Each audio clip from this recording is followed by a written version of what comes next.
கூட்டி சேர்த்தபடியாலே என் ஆண்டவராக ஸ்தோத்திரிக்கிறேன். ದೇವರು ನಮ್ಮನ್ನೆಲ್ಲ ಸೇರಿಸಿದಕ್ಕಾಗಿ ಸ್ತೋತ್ರ ಮಾಡುತ್ತೇನೆ. கடந்து போனபடியாலே 2 வார்த்தையை சொல்லி நாம் ஆராதனையை முடிக்கலாம். ಸಮಯ ದಾಟಿ ಹೋಗುತ್ತಿದೆ. 2-3 ದೇವರ ವಾಕ್ಯಗಳನ್ನು ಧ್ಯಾನ ಮಾಡೋಣ. இருக்கிறபடியாலே நான் சீக்கிரமா முடிக்க வேண்டியதா இருக்கிறது.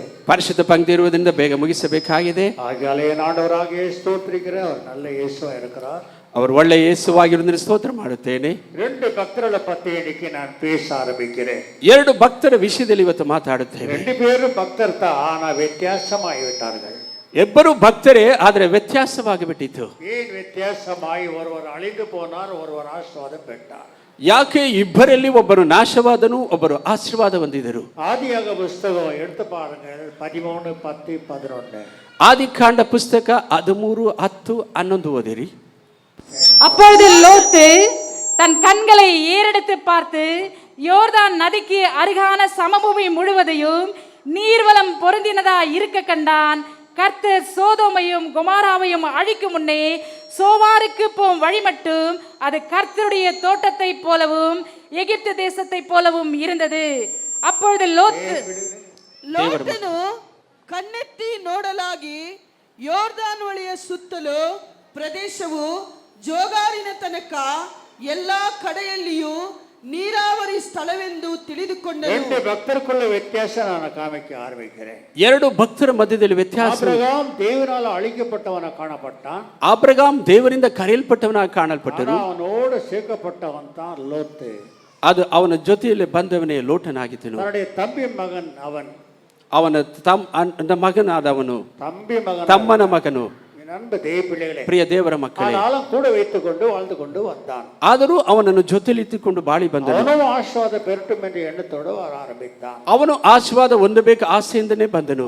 போகும்போது அவனை கூட்டிக்கொண்டு போனான். ಹೋಗುವಾಗ ಅವನನ್ನು ಕರೆದುಕೊಂಡು ಹೋದನು. கூட்டிக்கொண்டு போகும்போது ಕರೆದುಕೊಂಡು ಹೋಗುವಾಗ ಅವனுடைய ஆஸ்தியும் பெருக ஆரம்பித்தது, இவனுடைய ஆஸ்தியும் பெருக ஆரம்பித்தது. ಅವನ ಆಸ್ತಿಯು ಹೆಚ್ಚಿತು, ಇವನ ಆಸ್ತಿಯು ಹೆಚ್ಚಲ್ಪಟ್ಟಿತು. 2 பேர் ஆஸ்தி நிறுவனம் போது நடந்தது காரியம் என்ன? ಇಬ್ಬರ ಆಸ್ತಿ ಜಾಸ್ತಿ ಆಗುವಾಗ ನಡೆದ வேலைக்காரங்க மத்தியிலே சண்டைகள் வர ஆரம்பித்தது. ಕೆಲಸಗಾರರ ಮಧ್ಯದಲ್ಲಿ ಜಗಳ ಬರಲಾರಂಭಿಸಿತು. ஆகையால ஆபிரகாம் சொல்லிவிட்டார். ಆದ್ದರಿಂದ ಆಬ್ರಹಾಮನು ಹೇಳಿದನು, மாடுகளை எடுத்துக்கொண்டு நீ எங்கேயாவது வேற பக்கம் போய்விடு.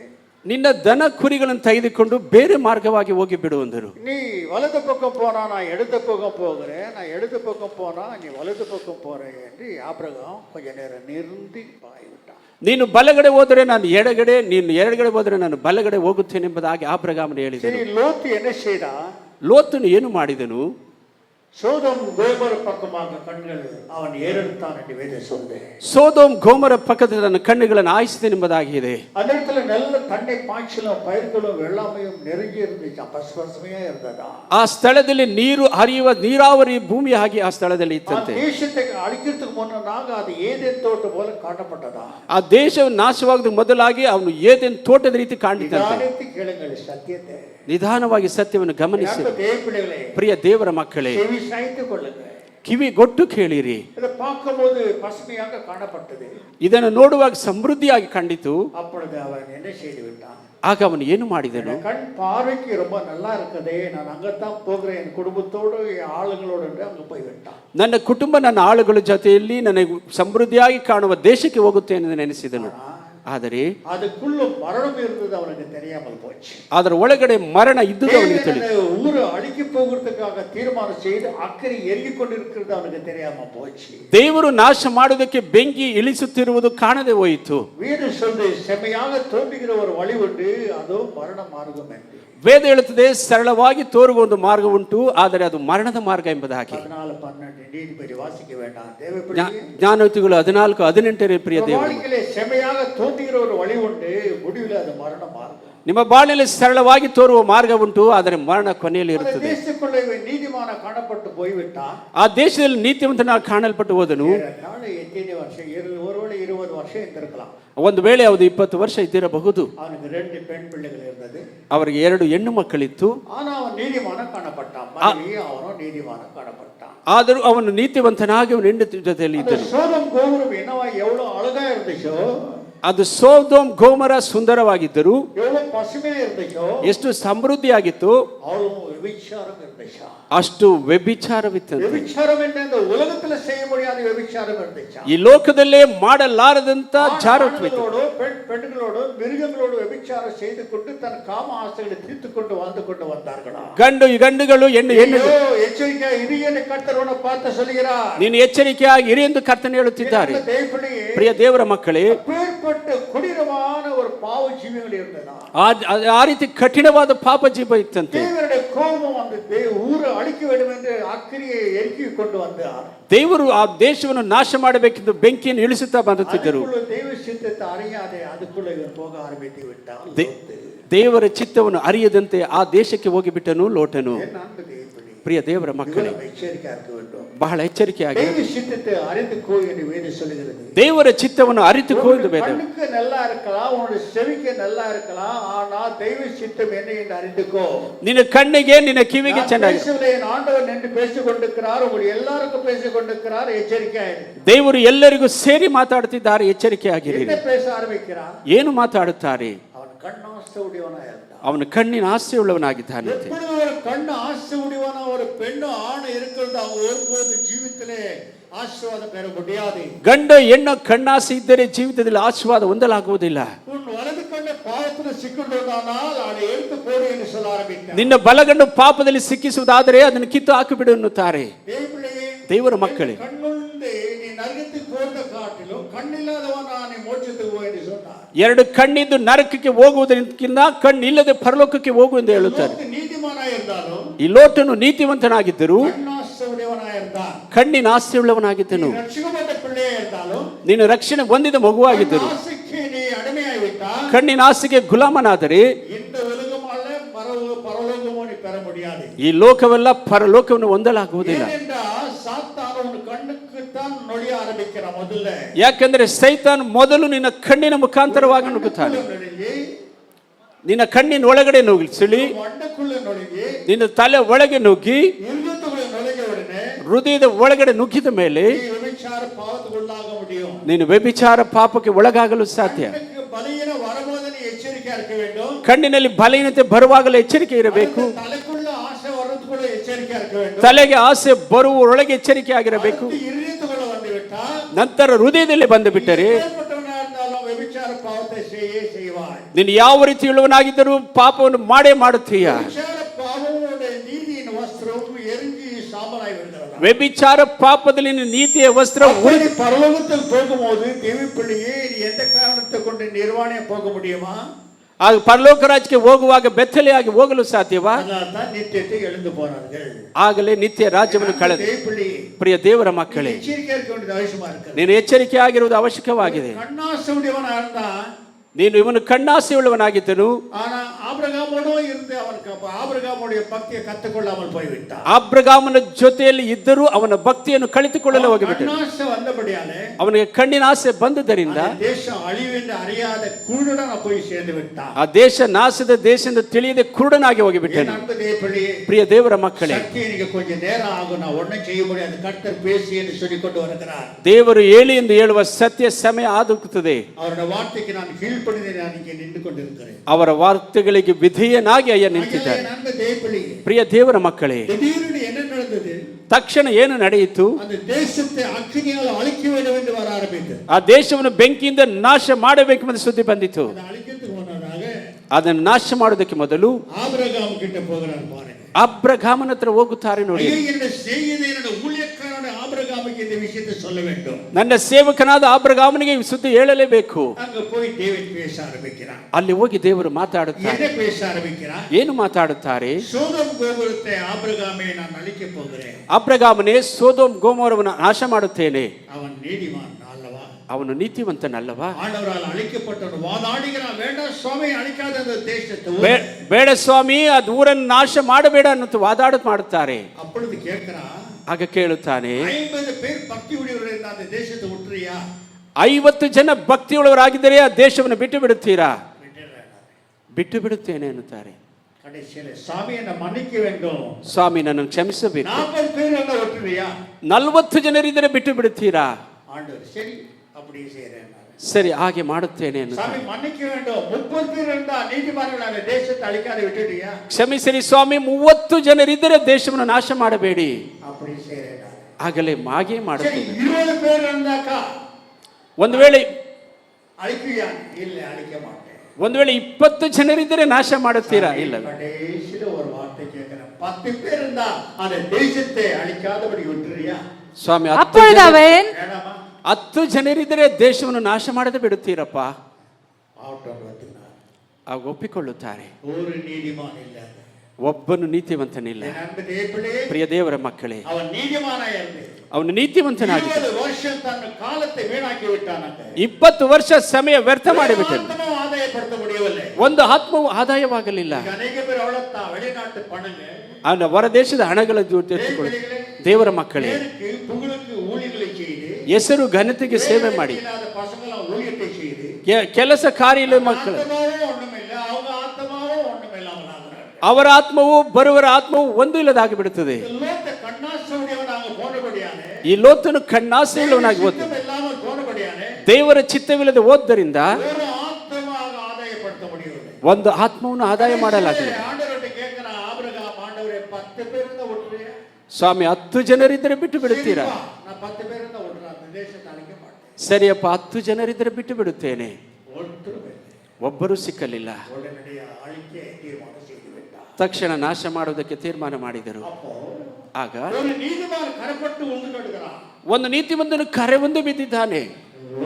ஆனா சரீரத்துல பாவம் செய்யவில்லை, ಅವನು ಶರೀರದಲ್ಲಿ ಪಾಪ ಮಾಡಲಿಲ್ಲ, பிள்ளைகளும் பாவம் செய்யவில்லை. ಅವನ ಮಕ್ಕಳು ಪಾಪ ಮಾಡಲಿಲ್ಲ. ஆனா லோத்து கரப்பட்டு போனான் என்று வேதம் சொல்லுது. ಲೋತನು ಕರೆ ಒಂದು ಓದನೆಂದು வாசிக்கும் போது 2ನೇ ಪೇತ್ರನಲ್ಲಿ ಓದುವ சோதம் குமரா என்னும் பட்டணங்களையும் சாம்பலாக்கி கவிழ்த்து போட்டு ஆக்கினைக்குள்ளாக தீர்த்து பிற்காலத்திலே அவபக்தியாய் நடப்பவர்களுக்கு அவைகள் திருஷ்டாந்தமாக வைத்து அக்கிரமக்காரருக்குள்ளே வாசமாய் இருக்கையிலே அவர்களுடைய காம விகார நடக்கையால் நடத்தப்பட்டு நாள்தோறும் அவர்களுடைய அக்கிரம கிரியைகளை கண்டு கேட்டு நீதியுள்ள தன்னுடைய இருதயத்திலே வாதிக்கப்பட்ட நீதிமானாகிய லோத்தை அவர் ரட்சித்திருக்க ದೇವರ நீதிமான் கரப்பட்டு போனபடியாலே ನೀತಿವಂತನು ಕರೆ ಒಂದು ಓದುವುದರಿಂದ 20 வருஷம் அதுக்குள்ள என்ன ஒரு ஆராதனை இல்ல, ஒரு தெய்வீகம் இல்ல, ஒண்ணு இல்ல, பாய்க்கு மத்தியிலேயே அவன் வாழ்ந்து கொண்டு வந்தபடியாலே அந்த நீதி உள்ள மனுஷன் கரப்பட்டு போனான். ಪಾಪಿಗಳ ಮಧ್ಯದಲ್ಲಿ 20 ವರ್ಷ ಬಾಳಿದ್ದರಿಂದ ನೀತಿವಂತನ ಮನುಷ್ಯನು ಕರೆ ಒಂದು ಹೋದನಂತೆ. ಆದ್ದರಿಂದ தெய்வத்தோடு போனான். ದೇವದೂತರು ಹೋದರು. 29 வாசிக்கும் போது 19:29 ஆபிரகாமை நினைத்தாராம் பாருங்க. 29:29ರಲ್ಲಿ தேவன் அந்த சமபூமியின் பட்டணங்களை அழிக்கும் போது தேவன் ஆபிரகாமை நினைத்து லோத்து குடியிருந்த பட்டணங்களை ஆபிரகாம் தேவனால் அழிக்கப்பட்ட ஒரு ಸ್ನೇಹಿತனா இருந்தபடியால் ಆಬ್ರಹಾಮ್ ದೇವರಿಂದ ಕರೆಯಲ್ಪಟ್ಟ ಸ್ನೇಹಿತನಾದ್ದರಿಂದ ಅವನ ಮುಖಾಂತರ ಅವನ ನೆನೆಸಿ ಲೋಟನನ್ನು ರಕ್ಷಿಸಬೇಕೆಂದು ನೆನೆಸಿದರು. ಅದರಿಂದ ಹೇಳುತ್ತಾರೆ 19:14ರಲ್ಲಿ ಈ ದೇಶವನ್ನು ನಾಶ ಮಾಡುತ್ತಾರೆ, ಎಲ್ಲ ನಿನ್ನ ಸ್ವಂತ ಬಂಧು ಬಳಗವನ್ನು ಕರೆದುಕೊಂಡು. அப்பொழுது லோத்து புறப்பட்டு தன் குமாரத்திகளை விவாகம் பண்ண போகிற தன் மருமக்கள்மாரோடு பேசி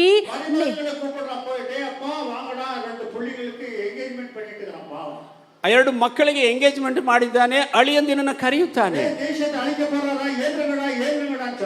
ದೇಶವನ್ನು ನಾಶ ಮಾಡಿದ ಎದ್ದೇಳಿರಿ ಹೋಗೋಣ ಎಂದರೆ அவனுடைய மருமக்கள் மாறின் பார்வைக்கு அவன் பரியாசம் பண்ணுகிறதாக கண்டது. ಲೋತ ಹೇಳುವುದು ಅವರಿಗೆ ಪರ್ಯಾಸವಾಗಿತ್ತು.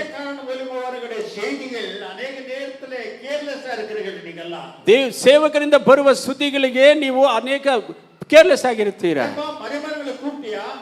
ಏನಪ್ಪಾ ನಿಮ್ಮ ಅಳಿಯಂದಿನ ಕರೆದಿರಾ? ದೇವರೇ ಅವರು ಪರ್ಯಾಸ ಮಾಡುತ್ತಿದ್ದಾರೆ. கிழக்கு விளக்கும் போது அந்த தூதர் லோத்தை நோக்கி பட்டணத்திற்கு வரும் தண்டனையில் நீ அழிந்து போகாதபடிக்கு எழுந்து உன் மனைவியையும் இங்கே இருக்கிற உன் 2 குமாரத்திகளையும் அழைத்து கொண்டு போ என்று சொல்லி அவனை துரிதப்படுத்தினார்கள். ನಿಮ್ಮ ಬಂಧು ಬಳಗವನ್ನು ಕರೆದಕ್ಕೆ ಎಂದುದು ಅವರಿಗೆ ಪರ್ಯಾಸವಾಯಿತಂತೆ.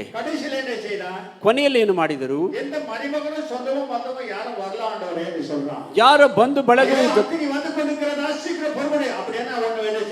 நீயும் ஒரு குடும்பம் மட்டும் வெளியே போ. ನೀನು ನಿನ್ನ ಕುಟುಂಬ ಮಾತ್ರ ಆಚೆ ಕಡೆ ಬಂದ್ಬಿಟ್ಟಿರಿ. சொல்றவனை கை இழுத்து வெளியே விட்டாரா?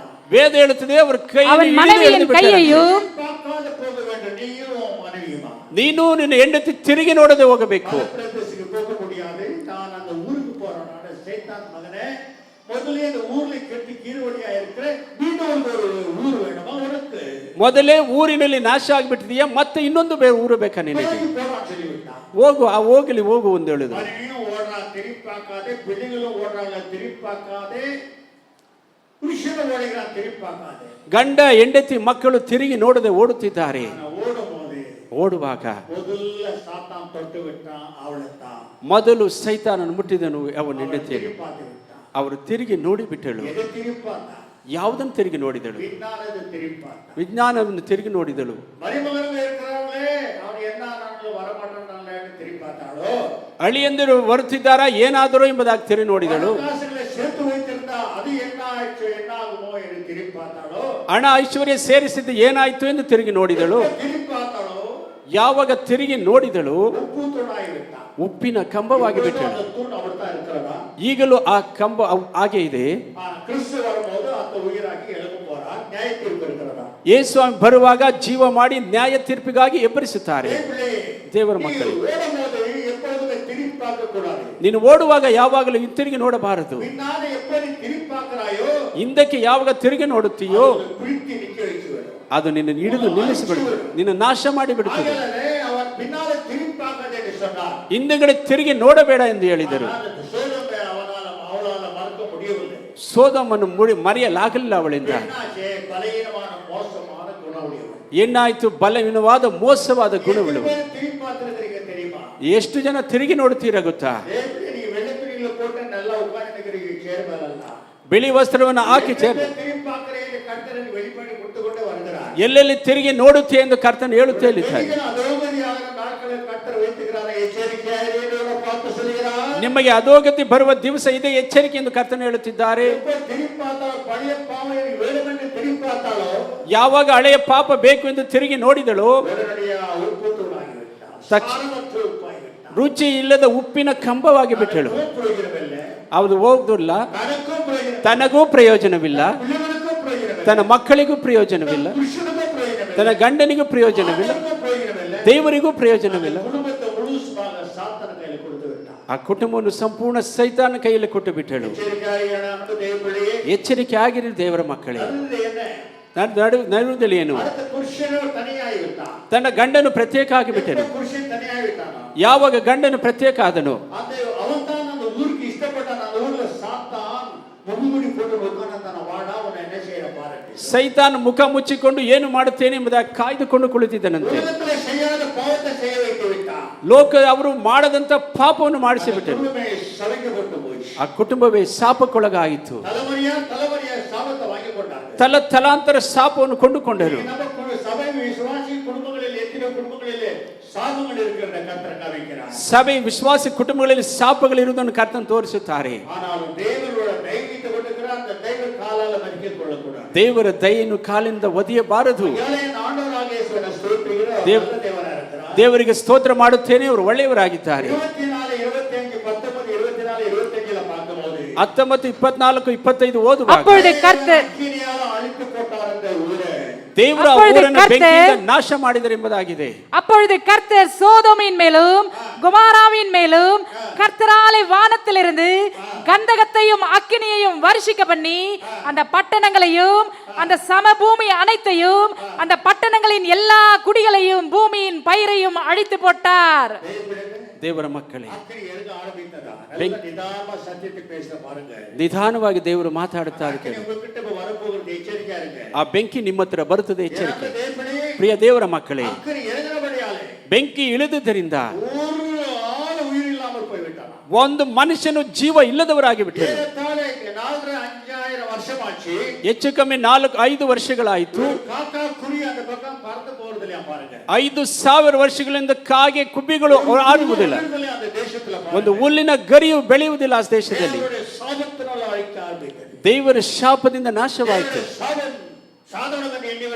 ದೇವರ ಶಾಪ ಸಾಧಾರಣದಿಂದ ನೆನೆಸಬೇಡಿರಿ. ಇಷ್ಟ ರೀತಿಯಲ್ಲಿ ನಡೆದರೆ ಶಾಪವು ಹಿಂದೆ ಬರುತ್ತದೆ ನೆನೆಸಬೇಡಿ. சாபம் அந்த தேசத்துல இருந்தபடியாலே ಆ ಶಾಪವು ದೇಶದಲ್ಲಿ ಇದ್ದುದರಿಂದ இன்னைக்கு ஒரு புல் வளரலையா பாருங்க. ಇವತ್ತು ಒಂದು ಹುಲ್ಲಿನ ಗರಿಯು ಬೆಳೆಯುತ್ತೆ. விழுந்து கிடக்கிறதா? ಆಳು ಬಿದ್ದು ಹೋಗಿದೆ. ஒரு ஆள் அந்த பக்கம் திரும்புறது இல்லையா? ಒಂದು ಆಳು ಆ ಸ್ಥಳದಲ್ಲಿ ತಿರುಗುವುದಿಲ್ಲ. காக்கா குருவி அந்த பக்கம் பறக்கிறது இல்லையா? ಕಾಗೆ ಪಕ್ಷಿಗಳು ತಿರುಗುವುದಿಲ್ಲವಂತೆ. தேவனால் அழிக்கப்பட்டது என்று மறந்துவிட வேண்டாம். ದೇವರಿಂದ ನಾಶವಾಯಿತು ಎಂದು ಮರೆತು ಬಿಡಬೇಡಿರಿ. அதே அக்கினி இந்த உலகத்திலே நீங்க கர்த்தர் மேல வைத்திருக்கிறார். ದೇವರು ಬೆಂಕಿಯನ್ನು ಮೇಲೆ ಇಟ್ಟಿದ್ದಾರೆ. உலகம் நாசமடைய போகிறது என்று மறந்துவிட வேண்டாம். ಲೋಕ ನಾಶವಾಗುತ್ತದೆ ಎಂದು ಮರೆತು ಬಿಡಬಾರದು. ದೇವರ ಮಕ್ಕಳೇ, 2 பேதுரு 3:6-7 வார்த்தை பாருங்க. 2 ಪೇತ್ರ 3:6-7 ಓದಿರಿ. அக்கினி வைத்திருக்கிறாரா? ದೇವರು ಬೆಂಕಿಯನ್ನು ಇಟ್ಟಿದ್ದಾರಂತೆ. அப்பொழுது இருந்த உலகம் ஜலப்பிரளயத்தினால் அழிந்தது என்பதையும் மனதார அறியாமல் இருக்கிறார்கள். இப்பொழுது இருக்கிற வானங்களும் பூமியும் அந்த வார்த்தையினாலேயே அக்கினிக்கு இரையாக வைக்கப்பட்டு ನೋವಾ ಕಾಲದಲ್ಲಿ ಜಲ ನೀರಿನಿಂದ ನಾಶ ಮಾಡಿದರಂತೆ. ಈಗ ಬೆಂಕಿಯಿಂದ ಲೋಕವನ್ನು ನಾಶ ಮಾಡುತ್ತಾರಂತೆ. ಎಷ್ಟು ಭಯಂಕರವಾದ ದಿವಸಗಳು ಬರುತ್ತವೆ. ಸೊದೋಮಿನಲ್ಲಿ ಹೇಗೆ ಬೆಂಕಿಯಿಂದ ಉರಿದು ನಾಶವಾಯಿತು, ಈಗಲೂ ಸಹ ಲೋಕ ನಾಶ ಮಾಡಲು ಬೆಂಕಿ ಉರಿಯುತ್ತಾ ಇದೆ ಅಂತೆ. ದೇವರ ಮಕ್ಕಳೇ, ಸೊದೋಮ್ ಗೋಮರದ ಪಾಪಗಳು ಲೋಕದಲ್ಲಿ ತುಂಬಿದೆ ಅಂತೆ. ಎಲ್ಲಿ ನೋಡಿದ್ರು ಬೆಂಗಳೂರು ವ್ಯಭಿಚಾರ ತುಂಬಿ ತೊಳುತ್ತದೆ. ದೇವರ ಮಕ್ಕಳು ಮಧ್ಯದಲ್ಲೂ ಜಾರತ್ವ ಎನ್ನುವುದು ಬರುತ್ತಿದೆ. ದೇವರ ಬೆಂಕಿ ಇಳಿಯುತ್ತಾ ಇದೆ. ದೇವರ ಮಕ್ಕಳೇ, ಇದು ಆಡುವ ಈ ದೇಶವು ಒಂದು ದಿವಸ ಬೆಂಕಿಯಿಂದ ನಾಶ. 2 ಪೇತ್ರ 7:12-13 ಓದುವಾಗ, 3:12-13 ಓದುವಾಗ, ಪ್ರಿಯ தேவனுடைய நாள் சீக்கிரமாய் வரும்படிக்கு மிகுந்த ஆவலோடு காத்திருங்கள். அந்த நாளில் வானங்கள் வெந்து அழிந்து பூதங்கள் எரிந்து உருகி போம். ದೇವರ ಮಕ್ಕಳೇ,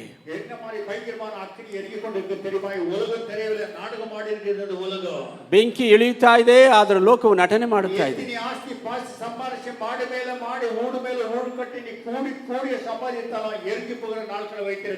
ಎಷ್ಟು ಆಸ್ತಿ ಸಂಪಾದಿಸಿಟ್ಟು ಲೋಕವೇ ನಿನ್ನದಾದರೂ ನಾಶವಾಗುವ ದಿವಸ ಇಟ್ಟಿದ್ದಾರೆ. ಪ್ರಿಯ ದೇವರ ಮಕ್ಕಳೇ,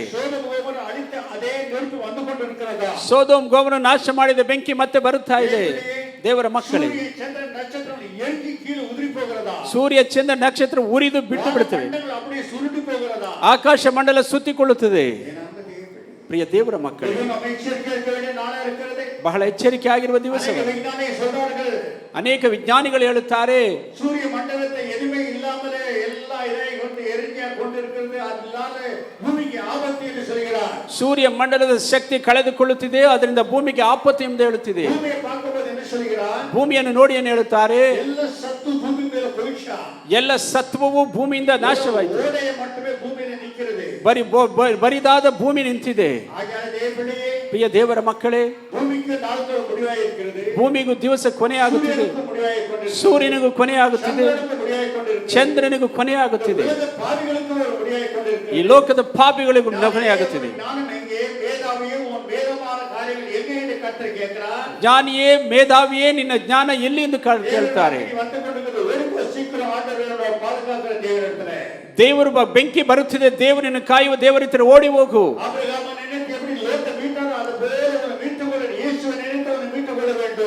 ನಿನ್ನ ನೆನೆಸಿ, ನಿಮ್ಮ ಸಂಬಂಧ ನೆನೆಸಿ ದೇವರು ನಿಮ್ಮನ್ನು ರಕ್ಷಿಸಬೇಕು. ಎಚ್ಚರಿಕೆ ಆಗಿರಬೇಕಾಗಿದೆ. ಆದ್ರೆ ಪ್ರಿಯ ದೇವರ ಮಕ್ಕಳು, ಸಭೆಗೆ ಬಂದ ಭಾಗ್ಯವಂತ ಯೇಸು ಸ್ವಾಮಿಗೆ ಅಸ್ಥಿ ಭಾರ ಎಂಬುದು ಮರೆತು ಬಿಡಬೇಡಿರಿ. 1 ಕೊರಿಂಥರು 3ನೇ ಅಧ್ಯಾಯದಲ್ಲಿ ಓದಿರಿ, 3:10 ಓದಿರಿ. ದೇವರ ಮಕ್ಕಳೇ, எனக்கு அளிக்கப்பட்ட தேவ கிருபையின்படியே புத்தியுள்ள சிற்பாசிரியாய் போல அஸ்திவாரம் போடப்பட்டேன். வேறொருவன் அதின் மேல் கட்டுகிறான், அவனவன் தான் அதின் மேல் இன்ன விதமாய் கட்டுகிறான் என்று பார்க்க கடவன். போடப்பட்டிருக்கிற அஸ்திவாரமாகிய இயேசு கிறிஸ்துவை அல்லாமல் வேறு அஸ்திவாரத்தை போட ஒருவனாலும் கூடாது. ஒருவன் அந்த அஸ்திபாரத்தின் மேல் பொன் வெள்ளி விலையேறப்பட்ட கல் மரம் புல் வைக்கோல் ஆகிய இவைகளை கட்டினால் அவனுடைய வேலைப்பாடு வெளியாகும், நாளானது அதை விளங்க பண்ணும். ஏனெனில் அது அக்கினியினாலே வெளிப்படுத்தப்படும். அவனுடைய வேலைப்பாடு எத்தன்மை உள்ளதென்று ದೇವರು ಬೆಂಕಿ ತೆಗೆದುಕೊಂಡು ಸಭೆ ಮಧ್ಯದಲ್ಲಿ ಬರುತ್ತಾರಂತೆ.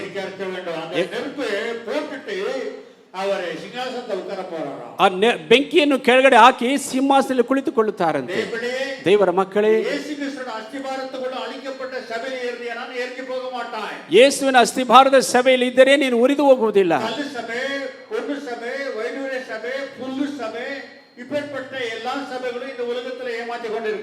ಕಲ್ಲು ಸಭೆ, ಬಂಗಾರದ ಸಭೆ, ಹುಲ್ಲಿನ ಸಭೆ, ಬಿದಿರಿನ ಸಭೆ ಎಲ್ಲವೂ ಲೋಕದಲ್ಲಿದೆ. ಆ ಬೆಂಕಿ ಹಾಕುವಾಗ ಸಭೆ ಏನಾಗುತ್ತವೆ?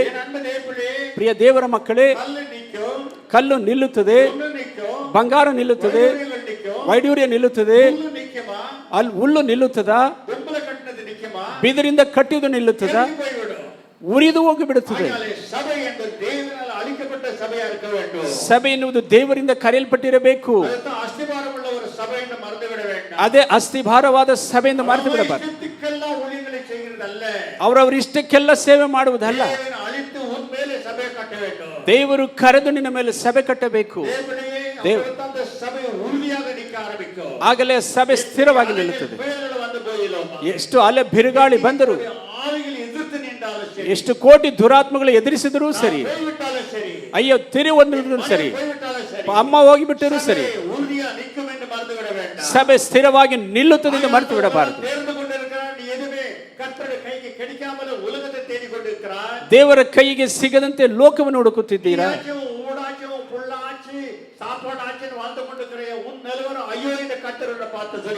ನೀನು ನಿನ್ನ ಮನೆ ನಿನ್ನ ಮಕ್ಕಳು ನೋಡಿದರೆ ನಿನಗೆ ಅಯ್ಯೋ ಎಂದು ಕರ್ತನೆ ಹೇಳುತ್ತಿದ್ದಾರೆ. ಎಲ್ಲಿ ಆರಂಭದ ಪ್ರೀತಿ ಇದೆಯಾ? ಆದಿಂದ ಭಯಭಕ್ತಿ ಇದೆಯಾ? ಸಭೆಯ ಆಸೆ ದಾಹಗಳು ಇದೆಯಾ ಸಭೆಯಲ್ಲಿ? ಪ್ರಿಯ ದೇವರ ಮಕ್ಕಳೇ, ಬಿದ್ದು ಹೋಗಿದೆಯಾ ಎಂದು ಕರ್ತನೆ ಹೇಳುತ್ತಾರೆ. ಎದ್ದೇಳು ಬೇಗನೆ ಎಂದು ಹೇಳುತ್ತಾರೆ. ಪ್ರಿಯ ದೇವರ ಮಕ್ಕಳೇ, ನೀನು ಹೇಳದಿದ್ದರೆ ದೀಪಸ್ತಂಭವನ್ನು ಎತ್ತಿ ಹಾಕುತ್ತೇನೆ ಹೇಳುತ್ತಾರೆ. ಏನೋ ಒಂದು ಭಕ್ತಿ ಮಾಡಿಕೊಂಡಿರಬೇಡ. ತಕ್ಕರಿಗೆ ದೇವರಿಗೆ ಇಷ್ಟವಾದ ಭಕ್ತಿ ಮಾಡು. ದೇವರಿಗೆ ಇಷ್ಟವಾದ ಪ್ರಾರ್ಥನೆ ಮಾಡಬೇಕು. ಒಂದೊಂದು ಸ್ಥಳದಲ್ಲಿ ದೇವರ ಚಿತ್ತವನ್ನು ಅರಿಯಬೇಕು. ಆಗಲೇ ದೇವರು ಈ ಲೋಕದಲ್ಲ ಪರಲೋಕಕ್ಕೆ ಎತ್ತಿಕೊಂಡು ಹೋಗುತ್ತಾರೆ. ಬೆಂಕಿ ನಿನ್ನ ಮೇಲೆ ಹಾಕಿ ಕೊಳ್ಳುತ್ತಾರೆ. ಆಗಲೇ ಎಂತೆಂಥ ಸಭೆಗಳೆಲ್ಲ ಉರಿದು ಬಿಡುತ್ತವೆ ನೋಡಿರಿ. ಕೊನೆಯಲ್ಲಿ ಸಭೆಯನ್ನು ಶೋಧಿಸಲು ಹೋಗುತ್ತಾರೆ. ಮೊದಲು ಸಭೆಗೆ ದೇವರು ಬರುತ್ತಾರೆ. ಮೊದಲು ನ್ಯಾಯ ತೀರ್ಪು ಸಭೆಯಲ್ಲಿ ನಡೆಯುತ್ತದೆ. ಯಾಕೆ ನ್ಯಾಯ ತೀರಿಸುತ್ತಾರೆ? ಲೋಕ ಹೇಳುತ್ತದೆ ನಿಮ್ಮ ಮಕ್ಕಳಿಗೆ ಮೊದಲು ನ್ಯಾಯ ತೀರಿಸು ಅನ್ನುತ್ತಾರಂತೆ. ಆಗಲೇ ತನ್ನ ಮಕ್ಕಳಿಗೆ ಮೊದಲು ನ್ಯಾಯ ತೀರಿಸುತ್ತಾರೆ. ಆ ನಂತರ ಲೋಕದವರಿಗೆ ಹೋಗುತ್ತದಂತೆ. தேவனுடைய நியாய தீர்ப்பு தேவனுடைய வீட்டிலே துவக்கம் காலமாய் இருக்கிறது. ದೇವರ ಮನೆಯಲ್ಲೇ ನ್ಯಾಯ ತೀರ್ಪಿದೆ. ನಿನ್ನನ್ನು ನ್ಯಾಯ ತೀರಿಸಿದ ಮೇಲೆ ಲೋಕಕ್ಕೆ ಹೋಗುತ್ತಾರೆ. ಬೆಂಕಿಯ ಗಂಧಕಗಳು ಉರಿಯುತ್ತಾ ಇದ್ದಾವೆ. ಪ್ರಿಯ ದೇವರ ಮಕ್ಕಳೇ, ನರಕದಲ್ಲಿ ಯಾರ್ಯಾರು ಇರುತ್ತಾರೆ ಎಂಬುದಾಗಿ ಒಂದು ದಿವಸ ಹೇಳುತ್ತೇವೆ. ಕತ್ತಲೆಯಲ್ಲಿ ಯಾರ್ಯಾರು ಇರುತ್ತಾರೆ ಎಂಬುದಾಗಿ ಹೇಳುತ್ತೇವೆ. ಎಚ್ಚರಿಕೆಯಾಗಿದ್ದುಕೊಂಡು ಬೆಂಕಿ ನಿಮ್ಮನ್ನು ಶೋಧಿಸದಿಂದ ಮರೆತು ಬಿಡಬೇಡಿರಿ. ಇಷ್ಟ ರೀತಿಯಲ್ಲಿ ಬಾಳಲಾಗುವುದಿಲ್ಲ. ನೀನು ದೇವರ ಆಸ್ತಿಯಾಗಿದ್ದೀಯ. ದೇವರು ನಿಮ್ಮನ್ನು ಕೊಂಡುಕೊಂಡಿದ್ದಾರೆ. ದೇವರು ತಮ್ಮ ರಕ್ತದಿಂದ ನಿಮ್ಮನ್ನು ಕೊಂಡುಕೊಂಡರು. ಅವರ ಇಷ್ಟ ರೀತಿಯಲ್ಲಿ ಬಾಳಬೇಕು. ಸಾವಿರ ದುಃಖಗಳು ಬಂದರು, ಸಾವಿರ ಹೋರಾಟ ಬಂದರು. ಅವರ ಚಿತ್ತದ ಪ್ರಕಾರ ನಡೆದರೆ ಅವರು ನಿಮ್ಮ ಜೊತೆಯಲ್ಲಿ ಇರುತ್ತಾರೆ. ದೇವರು ಒಂದು ಕಾಲಕ್ಕೂ ಕೈ ಬಿಡುವುದಿಲ್ಲ. ಕೊನೆ ಮರಣದವರೆಗೂ ಜೊತೆಯಲ್ಲಿದ್ದು ஆரம்பிப்பார். ನಿನ್ನನ್ನು ಎತ್ತಿಕೊಂಡು ಹೋಗುತ್ತಾರೆ. அவரம்மா மிகவும் பக்தியுடையவளை காணப்பட்டார். ನಾವು ಬಹಳ ಭಕ್ತಿಯುಳ್ಳವರ ಕಾಣಲ್ಪಡುತ್ತೇವೆ. மிகவும் பக்தி. ಬಹಳ ಭಕ್ತಿಯುಳ್ಳವರು. சாவாத்து மணி நமக்கு 11 ஆம்பளை பசங்க. ಸಾವುದಕ್ಕೆ ಮೊದಲು 11 ಗಂಡು ಮಕ್ಕಳವರಿಗೆ. சாவத்து கொஞ்ச நாள் இருக்கும்போது அம்மா சாவு போட்டி ரெடி பண்ணாங்க. ಆ ಎಮ್ಮ ಸಾವಿದಕ್ಕೆ ಮೊದಲೇ ಸಾವಿನ ಪೆಟ್ಟಿ ಸಿದ್ಧ ಮಾಡಿ. என்னம்மா நீ சாவுக்குள்ளதாக சாவு போட்டி ரெடி பண்றீங்க. ಮಕ್ಕಳೆಲ್ಲ ಹತ್ತರಂತೆ ಎನ್ನಮ್ಮ ಸಾವಿದ್ರ ಮುಂಚೆಯೇ ಸಾವಿನ ಪೆಟ್ಟಿ ಸಿದ್ಧ ಮಾಡುತ್ತೀರಾ? ಕಾಲ வரம்போது நீ அறிந்து கொள்வீர்களா? ಸಮಯ ಬರುವಾಗ ತಿಳಿದುಕೊಳ್ಳುತ್ತೀರಪ್ಪ. அம்மா சொல்வாங்க. ಅಮ್ಮ ಹೇಳುತ್ತಿದ್ದರಂತೆ, பொட்டில நான் படுக்கிறதுக்குள்ளதாக ಆ ಪೆಟ್ಟಿಯಲ್ಲಿ ನಾನು ಮಗುದ್ರೊಳಗಾಗಿ அத்தனை பேரும் கர்த்தருடைய பிள்ளையார்கள். ನೀವೆಲ್ಲರೂ ದೇವರ ಮಕ್ಕಳಾಗಬೇಕು. அத்தனை பேரும் ಅಷ್ಟು ಜನರು ஆண்டவருக்கு ஊழியத்திற்கு பிள்ளையார்கள். ದೇವರಿಗೆ ಸೇವೆ ಮಾಡುವ ಮಕ್ಕಳಾಗಿದೆ. ஒரு நாள் நான் உங்களுக்கு சொல்கிறேன், அப்பொழுது நான் மரணத்தை அடைவேன். ಅದು ಒಂದು ದಿವಸ ನಾನು ಹೇಳಿ ಮರಣ ಹೊಂದುತ್ತೇನೆ. எல்லாரையும் கூப்பிட்டாங்க நம்ம கடைசியில. ಕೊನೆಯಲ್ಲಿ ಎಲ್ಲರನ್ನು ಕರೆದರಂತೆ. எல்லாம் கூப்பிட்டு ಎಲ್ಲರನ್ನು ಕರೆದು இந்த பாட்டு ஒன்று பாடி என்று சொன்னாங்க. ಒಂದು ಹಾಡನ್ನು ಹಾಡಿ ಎಂದರಂತೆ. எல்லாம் பேசுவே எனக்கு எல்லாம் பேசுவே என்று பாட்டை பாடினாங்க. எல்லாம் இயேசுவே ನನಗೆ ಎಲ್ಲವೂ ಯೇಸುವೆ ಎಂದು ಹಾಡನ್ನು ಹಾಡು. எல்லாம் பேசுவே எனக்கு எல்லாம் பேசுவே. இப்படி ದೇವರ ಮಕ್ಕಳೇ, அந்தம்மா அந்த சாவுக்கு போய் போட்டுட்டாங்க. ಆ ಅಮ್ಮ ಸಾವಿನ ಪೆಟ್ಟಿಯಲ್ಲಿ ಮಲಗಿಬಿಟ್ಟರಂತೆ. கர்த்தர் சொன்னாரா, ದೇವರು ಹೇಳಿದರಂತೆ, சில மணி நிமிடங்களுக்குள்ளே நான் வரப்போகிறவங்க எடுத்துக்கொண்டு போகும், நீ என்ன சொல்லுங்கன்னா பிள்ளைகளுக்கு சொல்லுன்னு சொன்னாரா. ಕೆಲವು ಗಂಟೆಗಳ ಮೇಲೆ ಇಲ್ಲಿ ಬಂದು ನಿನ್ನನ್ನು ಎತ್ತಿಕೊಳ್ಳುತ್ತೇನೆ, ನಾನು ಏನು ಹೇಳುತ್ತೇನೋ ನಿನ್ನ ಮಕ್ಕಳಿಗೆ ಹೇಳಿ, செய்தி முடியும் சொன்னார். ಏನೇನು ಮಾಡಬೇಕು ಮಾಡಿ ಮುಗಿಸು ಅಂದರಂತೆ. அப்புறம் அம்மா சொன்னாரா, ಆಗ ಅಮ್ಮ ಹೇಳಿದ, ஒரு பிள்ளையை கூப்பிட்டு ಒಂದೊಂದು ಮಕ್ಕಳನ್ನು கடைசி வரைக்கும் கிறிஸ்துக்குள்ள ஜீவிக்க வேண்டும், ಕೊನೆಯವರೆಗೂ ಕ್ರಿಸ್ತನಲ್ಲಿ ಜೀವಿಸಬೇಕು, சபையை விடக்கூடாது ಸಭೆಯನ್ನು ಬಿಡಬಾರದು என்று சொல்லி ಅನೇಕ ಆಲೋಚನೆ கொடுத்து ಅನೇಕ ಆಲೋಚನೆಗಳನ್ನು ಕೇಳಿ எல்லாருக்கும் ஒரு ஊர் ரெடி பண்ணிட்டாங்க. ಎಲ್ಲರಿಗೂ ಮನೆಯನ್ನು ಸಿದ್ಧ ಮಾಡಿ, எல்லாருக்கும் ஒரு ஊர் ரெடி பண்ணி ಎಲ್ಲರಿಗೂ ಮನೆಯನ್ನು ಸಿದ್ಧ ಮಾಡಿ, கடைசியில ஒரு பெரிய வீடு எடுத்துச்சா. ಕೊನೆಯಲ್ಲಿ ಒಂದು ದೊಡ್ಡ ಮನೆ ಇತ್ತಂತೆ. அது சபைக்கு காணிக்கையாக கொடுத்துட்டு என்று சொல்லிவிட்டாங்க. ಅದನ್ನು ಸಭೆಗೆ ಕಾಣಿಕೆಯಾಗಿ ಕೊಟ್ಟು ಬಿಟ್ಟೇನೆ ಎಂದು ಹೇಳಿದರು. சொல்லிவிட்டு இந்த பாட்டை பாடும்போது ಅದರ ಹೇಳಿ ಹಾಡನ್ನು ಹಾಡಿ எல்லாம் கூப்பிட்டு ஒரு முத்தம் இட்டு ಮಕ್ಕಳೆಲ್ಲ ಕರೆದು ಮುತ್ತಿಟ್ಟು சாப்பிட்டு படுத்துக்கொண்டு ಸಾವಿನ ಪಟ್ಟಿಯಲ್ಲಿ ಮಲಗಿ இதோ இயேசுவை எதிர்கொள்கிறார். ಅದು ಯೇಸು ಸ್ವಾಮಿ ಬಂದಿದ್ದಾರೆ, சகோதரன் யாத்திரை முடிந்து விட்டது, ನನ್ನ ಯಾತ್ರೆ ಮುಗಿದು ಬಿಟ್ಟಿದೆ, உங்களுக்காக நான் ஆயத்தப்படுகிறேன், கர்த்தர் ஆயத்தப்படுகிறதுக்கு நீங்கள் எல்லாம் வந்து விடு என்று சொல்லி அந்த அம்மா போய்விட்டார்.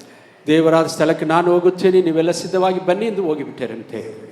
ದೇವರ ಮಕ್ಕಳು முடித்த ஜீவனை விட்டார். ಕಣ್ಣನ್ನು ಮುಚ್ಚಿ ಜೀವನ ಬಿಟ್ಟರಂತೆ. எச்சரிக்கையா இருந்துக்கோ. ಬಹಳ ಎಚ್ಚರಿಕೆಯಾಗಿ உங்களுடைய மரணங்கள் எப்படி இருக்கும்? ನಿಮ್ಮ ಮರಣ ಹೇಗಿರುತ್ತದೆ? குடும்பத்துக்கு செய்ய வேண்டியதை செய்ய வேண்டும், ನಿಮ್ಮ ಕುಟುಂಬಕ್ಕೆ ಮಾಡುವುದನ್ನು ಮಾಡಬೇಕು, சபைக்கு செய்ய வேண்டியதை செய்ய வேண்டும், ಸಭೆಗೆ ಮಾಡುವುದನ್ನು கிறிஸ்துவுக்கு செய்ய ಮಾಡಬೇಕು, வேண்டியதை செய்ய வேண்டும். ಕ್ರಿಸ್ತನಿಗೆ ಮಾಡುವುದನ್ನು ಮಾಡಬೇಕು. இதுதான் தேவன் எதிர்பார்த்து கொண்டு வருகிறார். ಇದೇ ದೇವರು ಎದುರು ನೋಡುತ್ತದೆ. ஜீவிக்கிறவன் தனக்கென்று ஜீவிக்காமல் ಜೀವಿಸುವ ತನಗೆಂದು ಜೀವಿಸು, உயிர்த்தெழுந்த கிறிஸ்துக்காக நீ ஜீவிக்க வேண்டிய அவசியமா இருக்கிறது. ಜೀವಿಸುವ ದೇವರಿಗಾಗಿ ಜೀವಿಸುವುದು ಅವಶ್ಯಕವಾಗಿದೆ. பாட்டு பாடி கண்ணுகள் போடுவார்.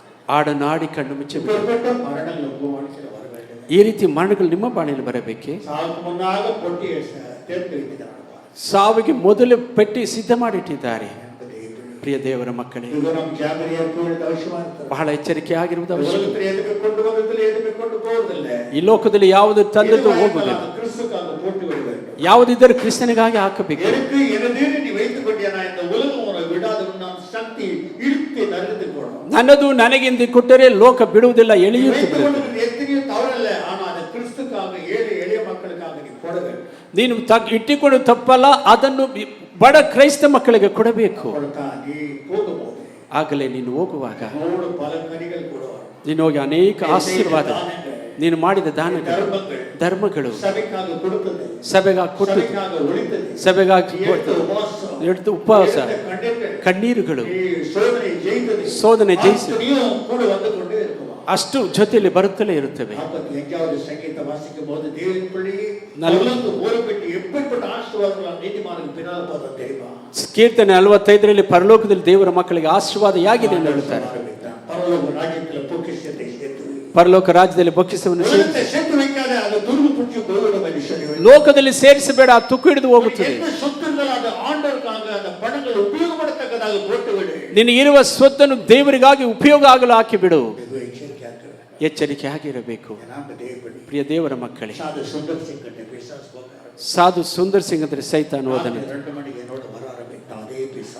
ಅದೇ ಸೈತಾನ್ ನಿನ್ನೆ ರಾತ್ರಿ 2 ಗಂಟೆಗೆ ಸಾಧು ಸುಂದರ್ ಸಿಂಗ್ ಹತ್ರ ಬಂದನಂತೆ. ನಿನಗೆ ಎಲ್ಲ ಆಸ್ತಿಯನ್ನು ಕೊಡುತ್ತೇನೆ ಎಂದರಂತೆ. சொல்ல ஆரம்பிக்கும் போது சாது சுந்தர் சிங் சொன்னார், ಸೈತಾನ್ ಹೇಳುವಾಗ ಸಾಧು ಸುಂದರ್ ಸಿಂಗ್ ಹೇಳಿತು, எல்லா ஆஸ்தியும் ஒரே ஆஸ்தியா இயேசு எனக்குள்ள இருக்கிறார். ಎಲ್ಲ ಆಸ್ತಿಯಾಗಿ ಯೇಸು ನನ್ನಲ್ಲಿ ಇದ್ದಾರೆ, வேற எந்த ஆஸ்தியும் எனக்கு வேண்டாம். ಬೇರೆ ಯಾವ ಆಸ್ತಿಯೂ ನನಗೆ ಬೇಡ. 14 வருஷம் ஆரம்பிட்டு அப்ப மனமாறினார்.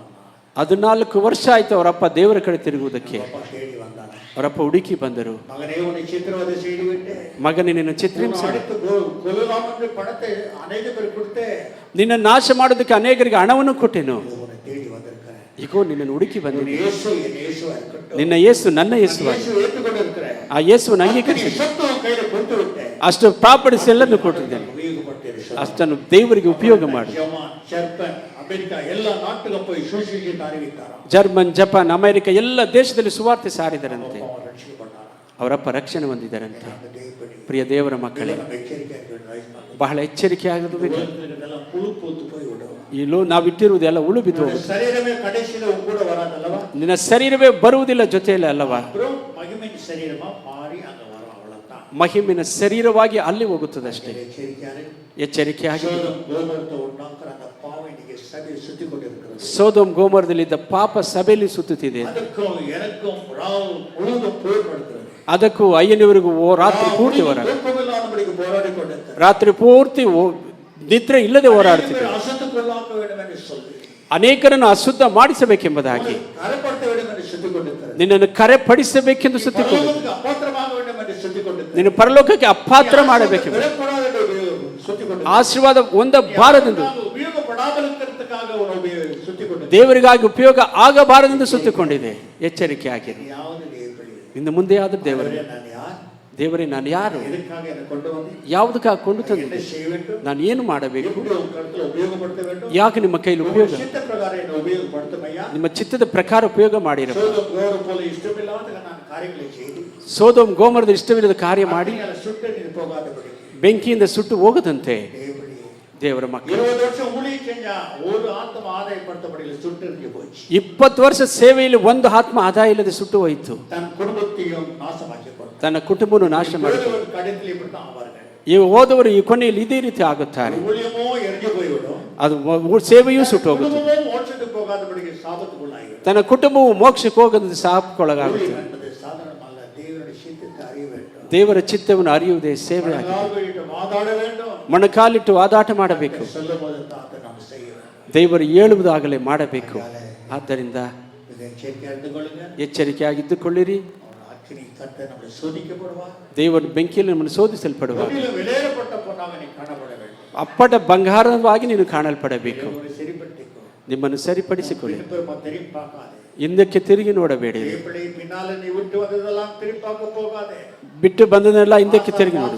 பலவீனங்கள் அசுத்தங்களை உலகத்தை நீ திரும்பி பார்த்தியனா, ಆಸೆ ಬಲಹೀನ ಅಶುದ್ಧಗಳನ್ನು ತಿರುಗಿ ನೋಡಿದರೆ நீ உப்புத்துணாய், சாரமற்ற உப்புத்துணாய். ನೀನು ರುಚಿ ಇಲ್ಲದ ಬೆಂಕಿ நியாயம் திருப்பி கொள்ளலாம். ಕೊನೆಯಲ್ಲಿ ನ್ಯಾಯ ತೀರ್ಪುಗೊಳಗಾಗುತ್ತೀಯ. மனம் மாறி ಎಲ್ಲ ದೇವರ ಕಡೆ ತಿರುಗಿ ஒரு பிரதிஷ்டையான ஜீவிகளை ஜீவிங்க. ಇವತ್ತಿನ ಪ್ರತಿಷ್ಠೆಯಾಗಿ ಜೀವಿಸಿರಿ. கர்த்தரப்படுத்த உதவி செய்வார். ದೇವರು ಸಹಾಯ ಮಾಡುತ್ತಾರೆ. பரிசுத்த பந்திக்கு போகலாம். ಪರಿಶುದ್ಧ ಪಂಕ್ತಿಗೆ ಎಲ್ಲರೂ ಹೋಗೋಣ. ஏராளமான சத்தியம் இருந்துச்சு. ಅನೇಕ ಸತ್ಯವಿನ್ನೂ ಇದೆ. 11 இடத்துல அக்கினியை பத்தி நீங்க பேசணும்னு வந்தேன். 11 ಸ್ಥಳದಲ್ಲಿ ಬೆಂಕಿ ವಿಷಯದಲ್ಲಿ ಮಾತಾಡುವುದಕ್ಕೆ ಬಂದದ್ದು. 11 இடத்துல நெருப்பு கத்தோட பிள்ளைகளை என்னென்ன செய்கிறது, எப்படி காப்பாத்துகிறது, எப்படி சுட்டெரிக்கிறது என்று நீங்க பேச வேண்டும் என்று வந்தேன். ಬೆಂಕಿ 11 ಸ್ಥಳದಲ್ಲಿ ಹೇಗೆ ಕಾಪಾಡಿದೆ, ಹೆಂಗೆ ಸುಟ್ಟು ಹೋಗಿದ್ದಾರೆ ಎಂಬುದು ನೋಡಲು ஒரு 1.5 hour ஆகும்.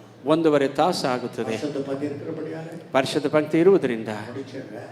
ಬೇಗ ಮುಗಿಸುತ್ತೇವೆ. சித்தமாய் சொல்லுன்னா வாரம் சொல்லுங்க. ದೇವರು ಹೇಳಿದರೆ ಬರುವ ವಾರ ಮಾಡಿ. எச்சரிக்கையார்கள், பரிசுத்தம் மனசாட்சியோடு குற்றப்படுத்தினா வராது. ದೇವರು ನಿಮ್ಮನ್ನು ಸಾಕ್ಷಿ ತಡೆ ಮಾಡಿದರೆ ಬರಬೇಡಿರಿ. போம் என்று ஒன்று சொல்லி உத்தரவு கொடுத்தா பரிசுத்தாவே வந்து எடுத்துக்கோ. ಹೋಗು ಎಂದು ಉತ್ತರ ಕೊಟ್ಟರೆ ದೇವರ ಆತ್ಮನಿಂದ ಬಂದು ತೆಗೆದುಕೋ. ஏனென்றா ಯಾಕೆಂದರೆ அநேக பேருக்கு மரணகரமான வியாதி வருகிறதா, ಅನೇಕರಿಗೆ ಮರಣಕರವಾದ ವ್ಯಾಧಿ ಬರುತ್ತದೆ. மடಗடியே படுத்தி விடுறார்கள், ಹಾಸಿಗೆಯಲ್ಲಿ ಮಲಗಿ ಬಿಡುತ್ತಾರೆ. வர ஆரம்பிக்கிறார்கள். ನೋವುಗಳು ಬರುತ್ತವಂತೆ. எத்தனையோ பேர்கள் கண்கள் குருடாகி விட்டது. ಎಷ್ಟೋ ಜನ ಕಣ್ಣು ಕುರುಡಾಗುತ್ತವೆ. எத்தனையோ பேர் மரணம் அடைந்து சரீரத்தில் பலையின் அடைந்து போய்விட்டார்கள். ಎಷ್ಟೋ ಶರೀರದಲ್ಲಿ ಬಲಹೀನ ಆಗಿ ಮರಣ ಹೊಂದಿ ಹೋಗಿಬಿಟ್ಟರು. அப்பாத்திரமணி எடுக்க போகாது, ಅಪಾತ್ರವಾಗಿ ಎತ್ತಲು ಬರಬೇಡಿ. வேஷம் எடுக்க போகாது, ವೇಷವಾಗಿ ಎತ್ತಬೇಡಿ. மற்றவனை பார்க்க கூடாது, ಬೇರೆಯನ್ನು ನೋಡಬಾರದು. அவன் எடுக்கலையே என்று கேட்க கூடாது. ಅವರನ್ನು ಯಾಕೆ ಎತ್ತಲಿ ಎಂದು ಕೇಳಬೇಕು. நீ எடுத்தியா எடுக்கலையா அது உனக்கு கூட இருக்க வேண்டும். ಅದು ನೀನು ತೆಗೆದದ್ದು ನಿನ್ನಲ್ಲಿ ಇರಬೇಕಷ್ಟೇ. பக்கத்துல இருக்கிற ஆள் என்ன நினைச்சிடுமே, அவங்களுக்காகவே நான் போய் எடுக்கணும்னு வந்தியா, நான் கட்டு கர்த்தருடைய கோபத்துக்குள்ளாவாய். ಪಕ್ಕದಲ್ಲಿ ಏನೋ ನೆನೆಸುತ್ತಾರೆ ಎಂದು ಅವರ ತಮಾಷೆಗೆ ಬರುವುದಾದರೆ ದೇವರ ಕೋಪ ಬರುತ್ತದೆ. ஞானஸ்தானம் நடந்த சபையில ஒரு நாள் உட்கார்ந்துಕೊಂಡೆ. ಅಯ್ಯ ದೀಕ್ಷಾಸ್ಥಾನ ಸಭೆಯಲ್ಲಿ ಒಂದು ದಿವಸ ಕುಳಿತಿದ್ದರು. எந்த பாவமும் செய்ய மாட்டேன். ಯಾವ ಪಾಪನು ಮಾಡಿದರು. ಅನೇಕ ஊழியங்களை செய்தேன். ಅನೇಕ ಸೇವೆಯನ್ನು ಮಾಡಿದರು. பரிசுத்த பந்திக்கு போகும்போது ಪರಿಶುದ್ಧ ಪಂಕ್ತಿಗೆ ಹೋಗುವಾಗ உள்ள ஒரு மனசாட்சி. ಅಯ್ಯ ಒಳಗಡೆ ಒಂದು ಮನಸ್ಸಾಕ್ಷಿ. என்ன மனசாட்சி? ಏನು ಮನಸ್ಸಾಕ್ಷಿ ಮಾತು. ஊழியக்காரன ஒரு இடத்துல நீ ஏதோ கேட்காமல ஒரு வார்த்தை கேட்காமல் போய் விட்டாய். ஏதோ ಒಂದು ಸ್ಥಳದಲ್ಲಿ ಸೇವಕರ ಮಾತನ್ನು ಕೇಳಲಿಲ್ಲ. எழுந்து வெளியே போ. ಎದ್ದು ಹೊರಗಡೆ ಹೋಗು. எழுந்து வெளியே போ என்று சொல்லி. ಎದ್ದು ಆಚೆ ಹೋಗು ಎಂದರು. ದೇವರ ಮಕ್ಕಳೇ, எழுந்து நான் வெளியே வந்து விட்டேன். ಎದ್ದು ಆಚೆ ಬಂದು ಬಿಟ್ಟರು. மிகப்பெரிய பாவம் செய்யவில்லை. ಅದು ದೊಡ್ಡ ಏನು ಪಾಪವಲ್ಲ. ஏதோ நினைத்து அவர் வார்த்தை கேட்காமல் போய் விட்டேன். ಏನೋ ಅವರ ಮಾತಿಗೆ ಅಯ್ಯ ವಿಧೇಯರಾಗದೆ ಹೋಗಿಬಿಟ್ಟರು. அவரை சட்டம் பண்ணாமல் போய் விட்டேன். ಅವರನ್ನು ಕಂಡುಕೊಳ್ಳದೆ ಹೋಗಿಬಿಟ್ಟರು. அதனால தான் கர்த்தர் போ வெளியே அது தவறு என்று சொல்லிவிட்டார். ಆದ್ದರಿಂದ ದೇವರು ಹೋಗು ಆಚೆ ಅದು ತಪ್ಪು ಎಂದರು. அடுத்து நான் உபாசனையில் எடுத்து பாஸ்டர்கிட்ட போய் மன்னிப்பு கேட்டேன். ಉಪವಾಸ ತೆಗೆದು ಪಾಸ್ಟರ್ಗೆ ಕ್ಷಮಾಪಣೆ ಕೇಳಿ பரிசுத்தாவியானவர் என்னை தொட ஆரம்பித்தார். ಪರಿಶುದ್ಧಾತ್ಮನ ಮುಟ್ಟಲು ಆರಂಭಿಸಿದರು. எடுக்கும்போது விசேஷமான காரியங்களை என்ன கொண்டு செய்ய ஆரம்பித்தார். ಅವು ತೆಗೆಯುವಾಗ ವಿಶೇಷ ಕಾರ್ಯವನ್ನು ದೇವರಿಗೆ ಕೊಟ್ಟರು. ಎಚ್ಚರಿಕೆಯಾಗಿ இதயத்தை கல்லாக்கிக்கொண்டு எடுக்க வேண்டும். ಹೃದಯವನ್ನು ಕಲ್ಲು ಮಾಡಿಕೊಳ್ಳಬಾರದು. சரிப்படுத்திக் கொள்ளுங்கள். ಮನಸ್ಸಾಕ್ಷಿ ಸರಿಪಡಿಸಿಕೊಳ್ಳಿರಿ. ದೇವರು ಆಶೀರ್ವದಿಸುತ್ತಾರೆ. எல்லாம் ஜெபம் பண்ணுங்க. ಎಲ್ಲ ಪ್ರಾರ್ಥನೆ ಮಾಡಿ பரிசுத்த பந்திக்காக ஜெபம் பண்ணுங்க. ರಾತ್ರಿ ಬಂದ ಆರಾಧನೆಗೆ ಎಲ್ಲ ಪ್ರಾರ್ಥನೆ ಮಾಡಿರಿ.